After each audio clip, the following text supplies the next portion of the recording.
Siapa 12 suku Israel? Suku-suku Israel merupakan klan-klan keturunan Ibrani yang menurut Alkitab Kristen berasal dari garis keturunan Yakub, salah satu patriark Yahudi yang utama. Garis keturunan ini dimulai dari Abraham, dilanjutkan ke putranya Ishak, dan kemudian ke cucunya Yakub. Kami akan fokus pada silsilah dan keluarga Yakub. Yakub memiliki 4 istri, yaitu Rahel dan Lea, serta 2 gundik, Bilha dan Zilpa. Secara total, Yakub memiliki 13 anak, yang terdiri dari 12 putra dan 1 putri. Dari 12 putra ini, lahirlah 12 suku Israel. Sekarang, kita akan menjelajahi setiap suku ini mulai dari anak sulung, Ruben.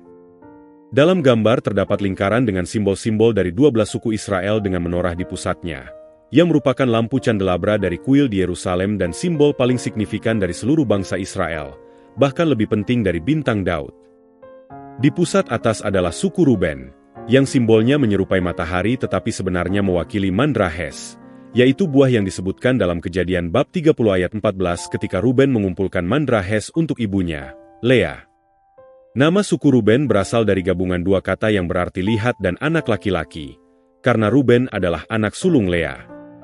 Anak Lea lainnya adalah Yehuda, yang namanya dalam bahasa Ibrani Yehuda berarti pujian atau memuji. Dari suku Yehuda lahir beberapa raja paling terkenal dari bangsa Israel, seperti Raja Daud. Untuk alasan ini, dalam beberapa penggambaran, suku ini disimbolkan dengan mahkota atau harpa Raja Daud, namun simbol yang paling signifikan adalah singa Yehuda. Namun, apa hubungan antara suku Yehuda dan singa? Gambaran singa terkait dengan Yehuda karena sebuah ramalan yang ditemukan dalam kitab Kejadian, yang menggambarkan berkat yang diberikan oleh Yakub kepada anak-anaknya yang ditakdirkan menjadi pemimpin dari 12 suku Israel. Dalam berkat ini, Yakub memberkati Yehuda sebagai singa muda, menggambarkan Yehuda sebagai simbol kekuatan dan kepemimpinan. Yakub meramalkan bahwa garis keturunan kerajaan dan peran sebagai pembuat hukum akan terkait erat dengan Yehuda dan kepemimpinan seluruh bangsa Israel akan berasal dari suku ini. Kemudian Raja Daud dan keturunannya, termasuk Raja Salomo yang terkenal, berasal dari suku Yehuda, semakin menguatkan pentingnya suku ini dalam sejarah Israel. Ini menjelaskan evolusi simbol suku menjadi singa, yang dengan eksistensi juga menjadi lambang seluruh kota Yerusalem, karena berada dalam wilayah suku Yehuda.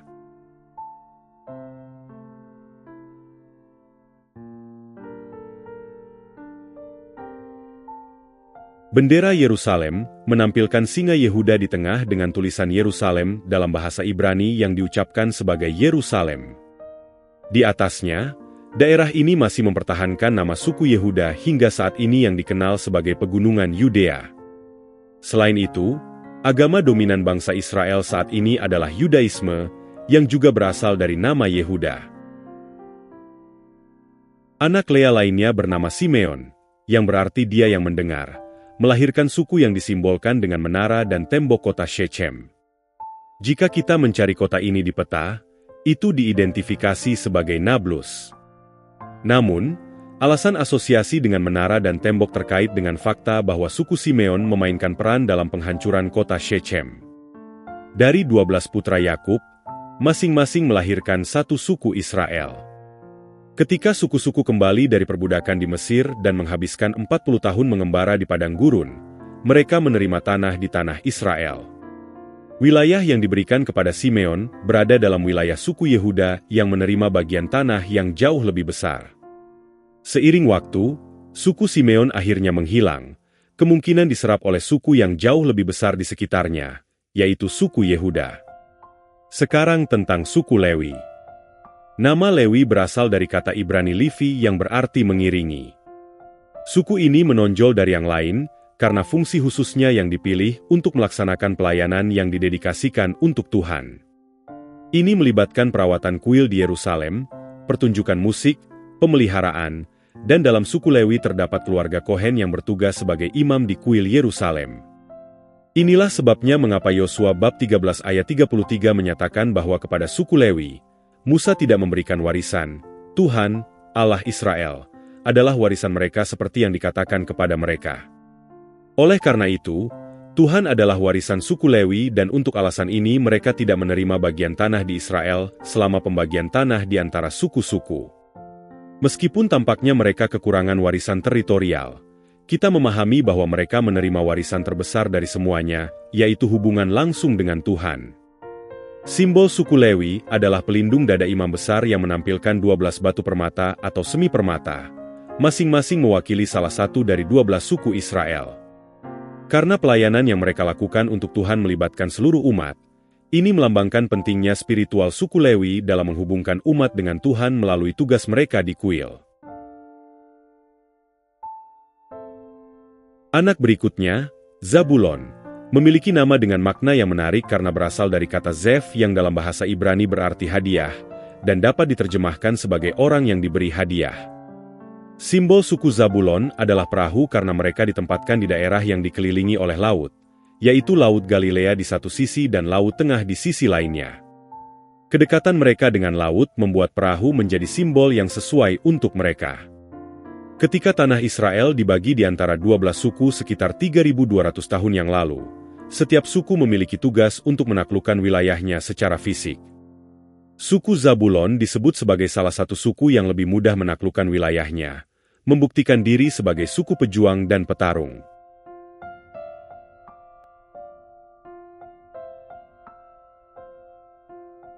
Anak Lea lainnya yang belum disebutkan adalah Isahar, yang dalam bahasa Ibrani disebut Isacar.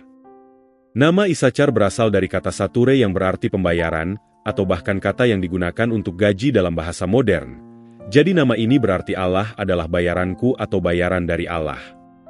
Simbol suku Isacar adalah bulan, bintang, dan matahari.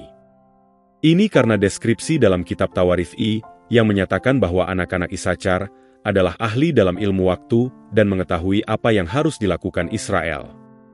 Memiliki anggota suku Isacar yang memahami astronomi adalah hal yang sangat penting pada masa itu. Ini berarti bahwa anggota suku ini memahami tidak hanya matahari, bulan, dan bintang, tetapi juga perhitungan waktu menurut kalender lunar. Hingga hari ini, kalender dalam dunia Yahudi tetap lunar dan festival-festival biblis masih mengikuti bulan lunar. Oleh karena itu, seluruh bangsa Israel bergantung pada perhitungan waktu yang dilakukan oleh para ahli dari suku Isacar. Sekarang mari kita bicarakan anak-anak Rahel. Dia memiliki 2 anak, tetapi sebenarnya lebih dari 2 suku akan muncul dari mereka. Saya akan menjelaskan bagaimana hal ini terjadi, tetapi kita mulai dengan anak sulungnya yang bernama Yusuf, dikenal dalam bahasa Inggris sebagai Joseph. Yusuf berasal dari kata Lef yang berarti menambah. Simbol suku Yusuf adalah tandan gandum karena penglihatan yang dimiliki Yusuf dan juga hubungan dengan gandum Mesir, merujuk pada Yusuf di Mesir. Namun, suku Yusuf akhirnya terpecah menjadi 2, yaitu Manasye dan Efraim, sehingga satu suku menjadi 2. Anda mungkin bertanya-tanya bagaimana jumlah 12 suku tetap dipertahankan jika 2 suku tidak menerima wilayah. Jawabannya adalah bahwa 2 suku ini tidak menerima tanah, tetapi pembagian tanah di antara suku-suku dilakukan dengan cara yang menjaga jumlah suku tetap 12. Anak Rahel lainnya adalah Benyamin atau dalam bahasa Ibrani Bamin yang berarti anak tangan kanan. Simbol suku Benyamin adalah serigala, merujuk pada berkat yang diberikan kepadanya dalam Kejadian bab 49 ayat 27. Dalam pembagian tanah, Benyamin menerima kota Yerusalem, yang paling signifikan dari semuanya. Meskipun wilayah mereka kecil, secara teoretis suku Benyamin diberikan Yerusalem dan sekitarnya. Namun, dalam praktiknya, mereka tidak dapat menaklukkan kota tersebut, yang tetap berada di tangan orang Jebus, hingga akhirnya direbut oleh Daud yang berasal dari suku Yehuda. Oleh karena itu, dalam praktiknya, kota Yerusalem akhirnya berada di bawah kekuasaan suku Yehuda meskipun memiliki salah satu wilayah terkecil di antara suku-suku. Wilayah Benyamin mempertahankan namanya sepanjang sejarah hingga saat ini. Saat ini, kota Benyamin terletak sangat dekat dengan Yerusalem, menjaga hubungan sejarah dengan suku Benyamin. Sekarang mari kita bicarakan 2 anak Bilha, salah satu gundik Yakub. Anak pertama yang akan dibahas adalah Dan, yang namanya secara harfiah berarti hakim. Suku ini memiliki dua simbol yang berbeda. Salah satunya adalah timbangan, mewakili keadilan sesuai dengan nama dan yang berarti hakim. Selain itu, ayat dalam Kejadian bab 49 ayat 16 dan 17 menyatakan, dan akan mengadili bangsanya sebagai salah satu suku Israel. Namun, ayat yang sama dalam Kejadian 49 ayat 17 menyebutkan bahwa dan akan menjadi ular di tepi jalan. Ular berbisa di jalan yang menggigit tumit kuda sehingga penunggangnya terjatuh ke belakang. Oleh karena itu, suku dan mengadopsi ular sebagai simbol lainnya karena bagian Alkitab ini. Mengenai wilayah suku dan dalam pembagian tanah Israel, mereka menerima wilayah yang sesuai dengan area Tel Aviv Raya saat ini. Namun, dalam praktiknya, mereka tidak pernah berhasil menaklukkan wilayah tersebut karena ditempati oleh orang Filistin yang dikenal dengan keahlian militernya. Oleh karena itu, suku dan terpaksa mencari lokasi alternatif untuk menetap dan akhirnya berada di bagian paling utara Israel di daerah yang berbatasan dengan Lebanon. Meskipun demikian, hingga hari ini ketika orang Israel merujuk pada Gus dan atau daerah Dan, mereka mengacu pada Tel Aviv Raya, meskipun suku tersebut tidak pernah menduduki area itu secara praktik. Anak Bilha lainnya, Naftali, memiliki nama yang berarti perjuanganku atau kesulitanku. Simbol suku Naftali adalah rusa jantan karena ayat dalam Kejadian bab 49 ayat 21 yang mengatakan, Naftali adalah rusa betina yang dibebaskan, yang melahirkan anak-anak yang indah. Dalam pembagian tanah, suku Naftali menerima wilayah dekat Laut Galilea di utara Israel. Wilayah ini sangat penting secara strategis karena memiliki beberapa jalur perdagangan paling signifikan pada waktu itu, menghubungkan ke Damaskus, Tirus, dan Sidon. Akibatnya, suku Naftali menikmati kelimpahan dalam banyak aspek, termasuk secara ekonomi. Kemakmuran ini tercermin dalam berkat yang diberikan Musa kepada suku Naftali seperti yang ditemukan dalam Kitab Ulangan bab 33 ayat 23, dan tentang Naftali, dia berkata, "Oh Naftali, dipenuhi dengan berkat dan penuh dengan berkat Tuhan, miliki danau dan selatan." Istri Yakub yang terakhir, Zilpa, juga memiliki dua anak. Salah satunya, Gad, memiliki nama yang berarti keberuntungan atau nasib baik. Ketika tanah Israel dibagi, suku Gad menerima wilayah yang dikenal sebagai Gilead yang terletak di seberang sungai Yordan, yang sesuai dengan wilayah Yordania saat ini. Oleh karena itu, simbol suku Gad adalah tenda, mewakili gaya hidup nomaden suku tersebut yang melibatkan penggembalaan ternak dan sering berpindah tempat untuk merawat domba dan hewan mereka. Suku Asher, yang namanya berasal dari kata Ibrani Asher yang berarti kebahagiaan atau diberkati, memiliki pohon zaitun sebagai simbolnya. Pilihan simbolik ini terkait dengan berkat yang diberikan kepada suku Asher yang mencakup minyak zaitun seperti yang ditemukan dalam Kitab Ulangan bab 33 ayat 24. Dan tentang Asher dia berkata, diberkati dari antara anak-anak, jadilah Asher. Biarlah dia menjadi yang terpilih di antara saudaranya, dan biarlah dia mencelupkan kakinya dalam minyak.